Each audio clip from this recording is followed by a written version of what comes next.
Bonjour et bienvenue sur Carte Design, j'espère que vous allez bien. Aujourd'hui, on se retrouve pour les tirages du mois selon votre type d'Human Design.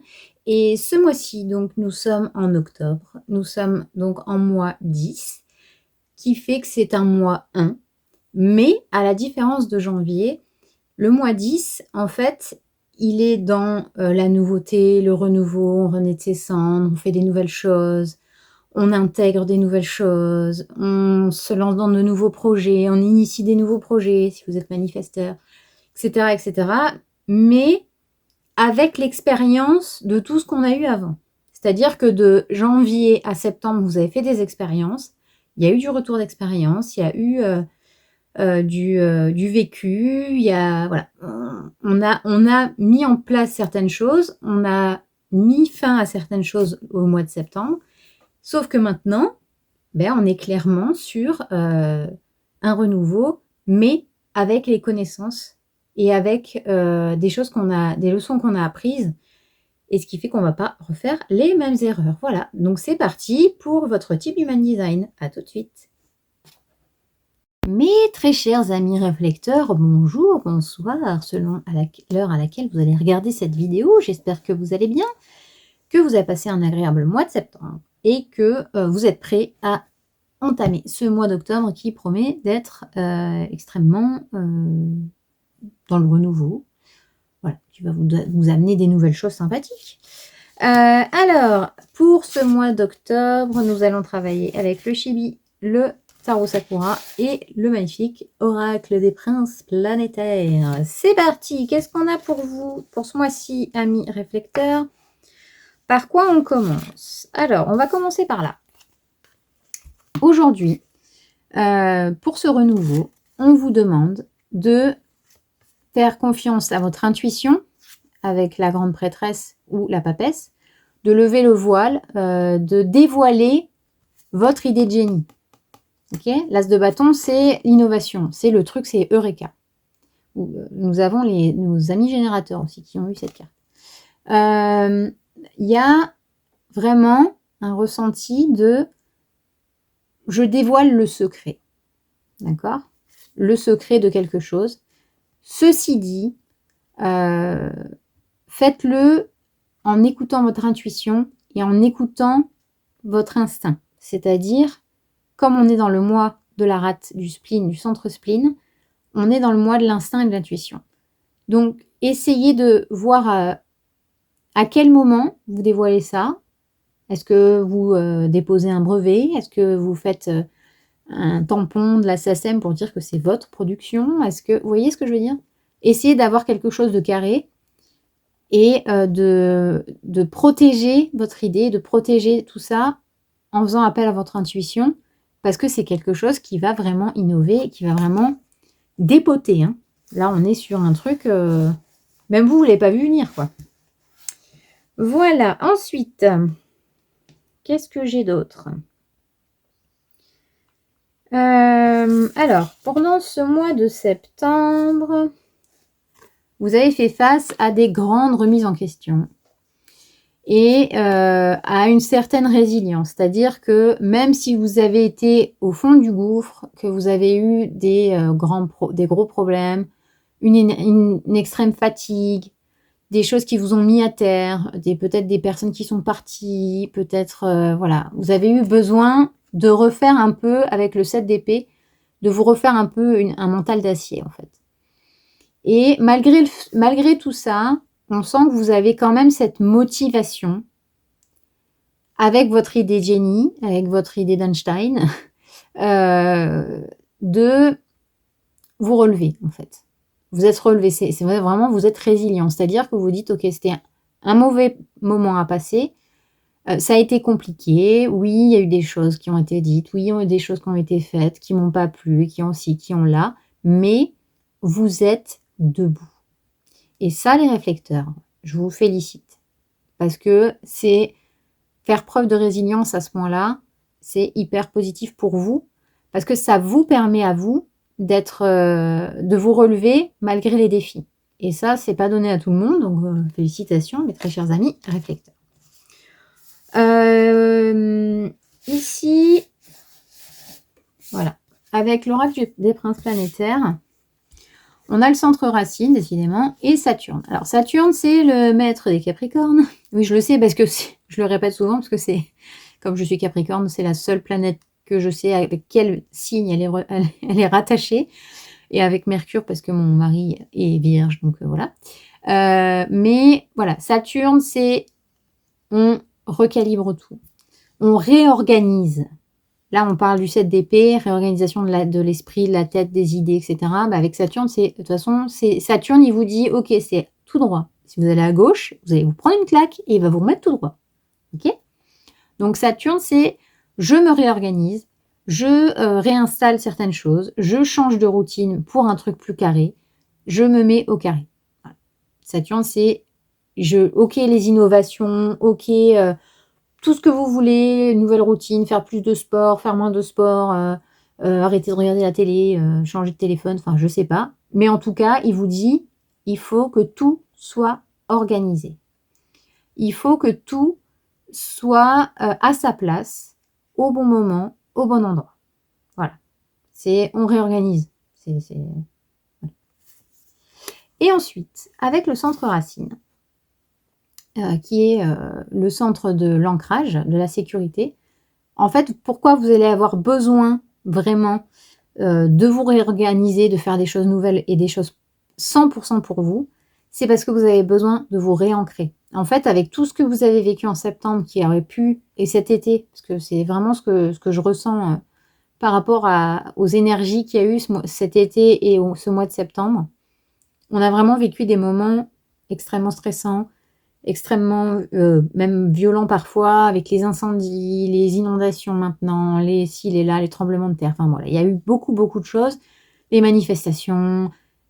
On a été sursollicité en fait, au niveau émotionnel et au niveau mental. Et là, on sent que vous avez besoin de vous réancrer pour faire redescendre toute la pression en fait. Donc ce centre racine, il vous demande vraiment de retrouver un enracinement, de retrouver un équilibre, de retrouver quelque chose qui vous permet d'avoir une fondation solide. Et je pense que cette carte du 4 de coupe, je vois plus rien, oui c'est ça. Le 4 de coupe, c'est ça, c'est-à-dire, ok, je me pose et je me dis, ok, cette émotion-là, surtout pour vous, amis réflecteurs, cette émotion-là, est-ce qu'elle m'appartient ou est-ce qu'elle appartient à l'extérieur? Ok, c'est à l'extérieur, c'est pas pour moi. Ça ne m'appartient pas. Ok, je l'ai vécu parce que c'est une émotion, comment dire, une émotion universelle, parce que c'est, voilà, c'est ci, c'est là, mais ça ne m'appartient pas personnellement. Donc ok, je l'ai vécu, je l'ai intégré, maintenant, ça vire. Je vous reprends dans un instant, je vais allumer la lumière, sinon on ne va plus me voir. Et la lumière fut. Je j'aime pas la lumière artificielle vraiment, mais bon, c'est mieux que de plus me voir. Donc, je disais, là, on vous demande de faire vraiment un tri dans vos émotions et dans ce que vous ressentez pour savoir si ça vous appartient ou pas. Là, en l'occurrence, comme je vous le disais, il y a eu beaucoup d'émotions collectives, beaucoup de choses qui appartiennent au collectif et qui n'appartiennent pas spécialement aux individus et qui créent des égrégores de peur, des égrégores de on se divise, des égrégores de voilà, de colère, de violence, etc. Et c'est des choses qui ne vous appartiennent pas spécialement. Donc, c'est de faire la différence et la distinction entre cette émotion, c'est une émotion que j'ai vécue parce que je vis en collectif et que j'ai pas le choix, et que c'est là et que je le prends pour moi. Ok, je l'ai vécu, je l'ai intégré, je l'ai ressenti. Bon, après, ça peut partir puisque ça ne m'appartient plus. Et de dire, ok, par contre, cette émotion, par exemple, j'ai ressenti une grande tristesse, cette émotion, elle m'appartient, donc je la prends, je l'embrasse, je la prends dans mes bras, je la ressens, je la traite, je l'intègre, je vis avec, et elle s'en va. Enfin, elle s'en va. Comme elle est intégrée, elle est... ok, je la reconnais, quoi. C'est-à-dire que j'ai le droit d'être triste si j'ai perdu quelqu'un, j'ai le droit d'être triste pour ce qui se passe dans le monde, j'ai le droit d'être triste parce que j'ai perdu mon chat. Ouais, vous voyez ce que je veux dire? C'est-à-dire que la tristesse, elle peut être vécue et être accueillie et rester en nous mais vivre avec nous. C'est-à-dire que, ok, vous avez cette tristesse-là, c'est quelque chose qui va peut-être mettre du temps à partir, ou peut-être qu'elle va rester avec vous, mais il ne faut pas qu'elle vous empêche de vivre. Donc c'est vraiment de faire le tri dans ces émotions, de les intégrer, de les avoir. D'ailleurs, c'est à peu près le but des fleurs de bac et des élixirs floraux en général. C'est pas de vous enlever, comme malheureusement certains médicaments, ça vous enlève la douleur, donc vous n'y pensez plus, mais la cause, elle est toujours là. Donc intérieurement, ça continue à vous bouffer. Par contre, une fleur de bac, un élixir floral, ça va vous permettre de vivre avec l'émotion et de l'intégrer et de vous donner un peu de... C'est comme si vous preniez du chocolat. Voilà, c'est-à-dire que c'est quelque chose qui va vous réconforter.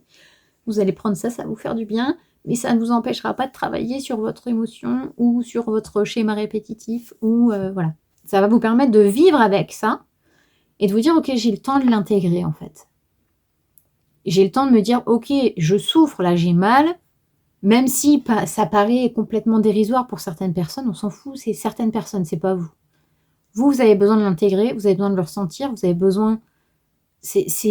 C'est pour vous, voilà, c'est quelque chose qui est grave, c'est quelque chose qui vous fait du mal, donc prenez le temps de l'intégrer. Personne ne va vous dire quoi que ce soit. Et en même temps, cette carte, c'est un peu une carte, le 6 de denier, c'est un peu une carte de générosité, de don de soi, etc. Par contre, ici, d'après ce que j'ai vu par rapport aux autres cartes, on vous demande aussi d'être généreux avec vous-même. Comme je disais, de vous donner du temps, de ne pas vous juger, de dire ok, c'est comme dans le tirage de la semaine quand je dis que les émotions, c'est les pleurs c'est pour les filles et la colère c'est pour les garçons. Vous voyez ce que je veux dire? En fait, on s'en fout. Soyez généreux avec vous-même, soyez gentil avec vous-même, peu importe ce que Pierre-Paul Jacques pense. Si vous, ça vous fait du mal et que vous avez besoin d'intégrer et de vivre cette émotion-là, c'est ok. Vous voyez ce que je veux dire? Soyez généreux aussi avec vous-même et pas toujours avec les autres. Ne donnez pas toujours aux autres. Parce que ça va vous prendre le peu d'énergie que vous avez et vous allez refléter ça. Et parfois, le reflet que vous allez vous prendre dans la tronche, c'est pas vraiment... voilà. Faites comme le pêcheur. Vous apprenez à pêcher aux autres. Vous gardez votre poisson et votre savoir. Et par contre, vous avez partagé votre savoir. Donc maintenant, les autres savent pêcher aussi. Ben là, c'est pareil. Vous êtes généreux en apprenant à pêcher à quelqu'un d'autre. Vous gardez l'entièreté de votre connaissance et de ce que vous avez pêché. Et ça ne vous a pas empêché d'être généreux avec quelqu'un d'autre. Voilà. Et pour terminer, amis réflecteurs, nous avons la carte du mois. Le message du mois avec l'oracle des princes planétaires. J'ai envie de vous dire, c'est un peu votre déesse, quoi, la lune. Parce que tous les 28 jours, vous arrivez à prendre des décisions selon les cycles lunaires. C'est-à-dire qu'il vous faut du temps d'intégration, il faut du temps de réflexion. Et en fait, la lune ici, elle vous dit de faire confiance à votre intuition. Comme je vous ai dit, on est dans le mois du spleen, donc on est dans le mois de l'intuition, de l'instinct. Et tous les types d'human design ont eu une carte similaire sur l'instinct, sur l'intuition, sur écouter l'intérieur, etc. Donc là, avec la lune, on vous dit de vraiment suivre votre stratégie, vraiment suivre votre autorité, qui vous dit de prendre votre temps, de réfléchir et de ne jamais se précipiter. Et croyez en vous. À l'intérieur de vous, ça vous le dit tout seul. Hein. Voilà mes réflecteurs, j'espère que ce tirage vous aura plu. N'hésitez pas à me dire en commentaire ce que vous en avez pensé. N'hésitez pas aussi à peut-être regarder la vidéo fin octobre pour voir s'il y a des choses qui vous ont parlé. Même si le 15 octobre, vous dites « Ah, Mélo, c'est marrant, ça m'a fait penser à ce que tu as dit là quand j'ai regardé la vidéo début. Et là, on est le 15 octobre et j'ai vécu ça, ça m'a fait penser à toi, blabla. » N'hésitez surtout pas, j'adore lire vos commentaires. Donc, faites-vous plaisir. Voilà, j'espère donc que ce tirage vous aura plu. Je vous dis à très très vite, amis réflecteurs. Ciao, ciao.